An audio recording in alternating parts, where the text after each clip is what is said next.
Good morning, good afternoon and good evening friends. जैसा कि आपको पता है, लास्ट वीडियो में हमने एक न्यू टॉपिक जीओसी का आइसोमेरिज्म को स्टार्ट करा था। आइसोमेरिज्म में हमने आइसोमेरिज्म के टाइप पढ़े थे, आइसोमेरिज्म क्या होता है ये पढ़ा था।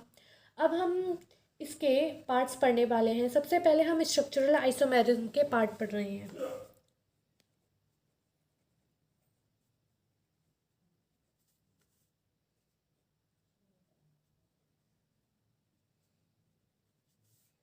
ये है हमारा स्ट्रक्चरल आइसोमेरिज्म। स्ट्रक्चरल आइसोमेरिज्म में हमारे पास 5 पार्ट हैं, जिसमें से आज हम उठाने वाले हैं 2 पार्ट को। तो सबसे पहला है हमारे पास चेन आइसोमेरिज्म।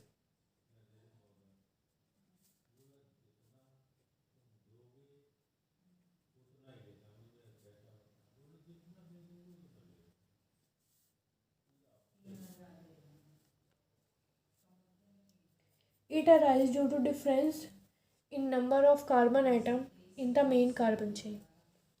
ओके, तो ये है it arises due to the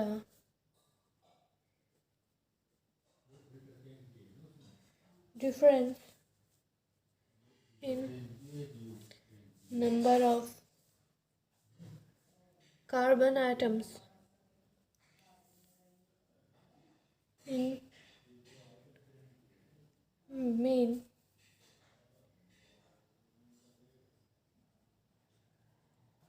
carbon chain. It arises due to difference in number of carbon atom in the main carbon chain। यानी कि जो मेन कार्बन चेन है, अगर एक में 5 है, एक में 4 है और उसके जो चेन में सब्स्टिट्यूएंट लग गया है, तो उसके डिफरेंस के कारण ये जो आइसोमेरिज्म है ये राइज होता है। ये उसका मेन रीज़न है। और हम इसके कुछ एग्जांपल, जैसे कि मैंने आपको करवाया था, दोबारा देख लेते हैं।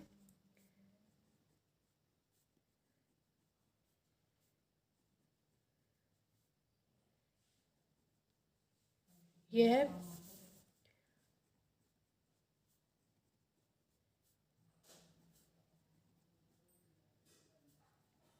ये तो ये जो एग्जांपल है, ये मेन चेन में से एक कार्बन कम हो गया है।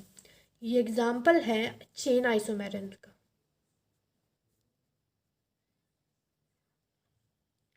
जब भी आपको पहचानना हो कि चेन आइसोमेरिज्म है नहीं, आप कार्बन काउंट करें। अगर दोनों जो ग्रुप हैं, दोनों जो पार्ट हैं ए और बी, उनमें सेम कार्बन है तो आप उसको इग्नोर कर दीजिए, उसमें चेन आइसोमेरिज्म नहीं है। अगर सेम कार्बन नहीं है तो उसमें चेन आइसोमेरिज्म सबसे पहले पाए जाने के चांसेस होते हैं। तो इसमें एक और एग्जांपल,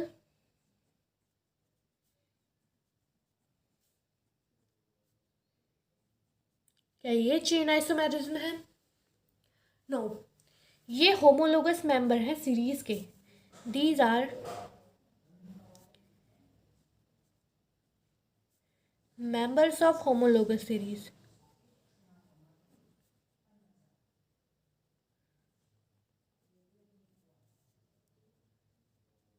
इसमें CH2 जो है वो कम है।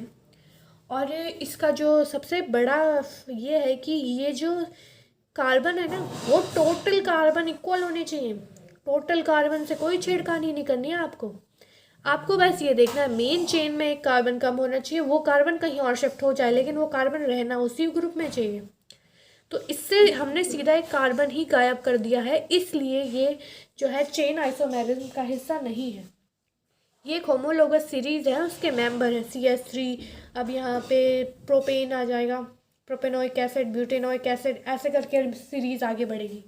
और जो है ये है मीथेनोइक एसिड, ये सबसे पहला मेंबर आता है। इसे फॉर्मिक एसिड भी कहते हैं।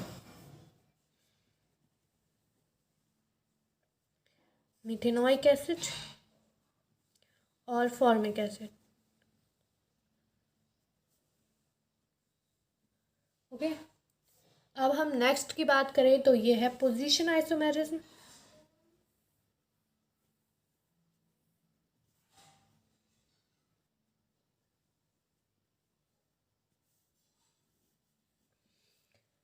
ठीक है, पोजीशन आइसोमेरिज्म, इसमें सब्स्टिट्यूएंट में सब्स्टिट्यूएंट, तो इसमें दो चीज़ बता रहे हैं हम। एक तो इसमें होता है सब्स्टिट्यूएंट,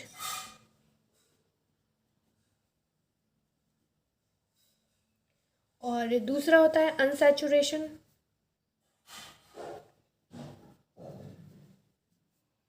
और तीसरा होता है फंक्शनल ग्रुप।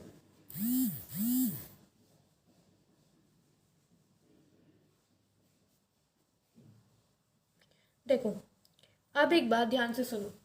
सब्स्टिट्यूएंट कौन से होते हैं? जो प्रीफिक्स पे लगते हैं, those used in IUPAC prefix.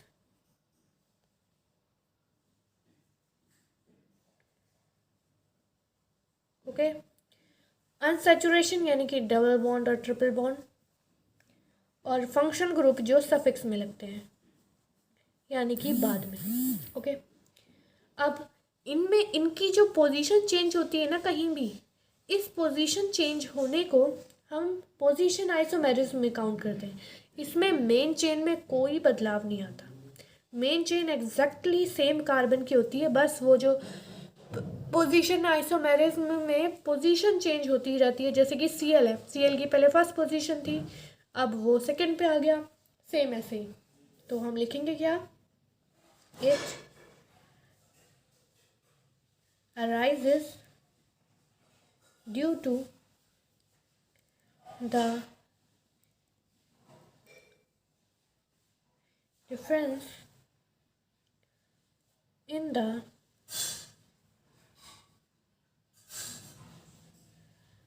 position of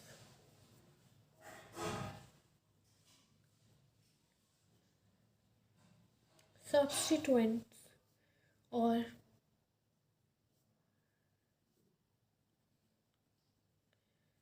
unsaturation और फंक्शनल ग्रुप। ओके, तो एक एग्जांपल ले लेते हैं हम सबसे पहले।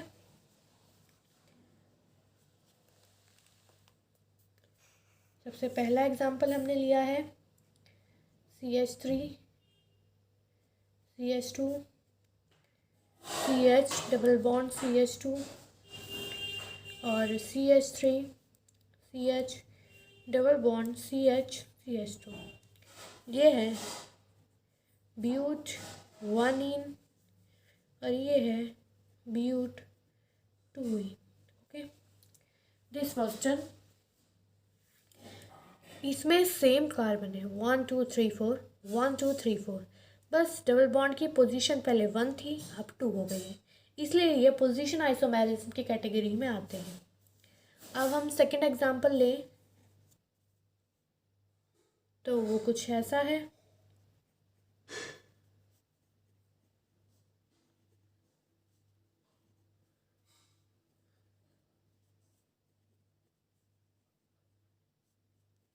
ये है 1 क्लोरो प्रोपेन और ये है 2 क्लोरो प्रोपेन। ओके, तो इसमें क्लोरो यानी कि ये जो प्रीफिक्स है उसकी पोजीशन चेंज है, और उसकी पोजीशन इसमें 1 है, इसमें 2 है। पोजीशन चेंज होने के कारण इसमें ये पोजीशन आइसोमेरिज्म में आता है और इसमें कार्बन एकदम इक्वल है 1 2 3 4 1 2 3 एंड 1 2 3। ओके,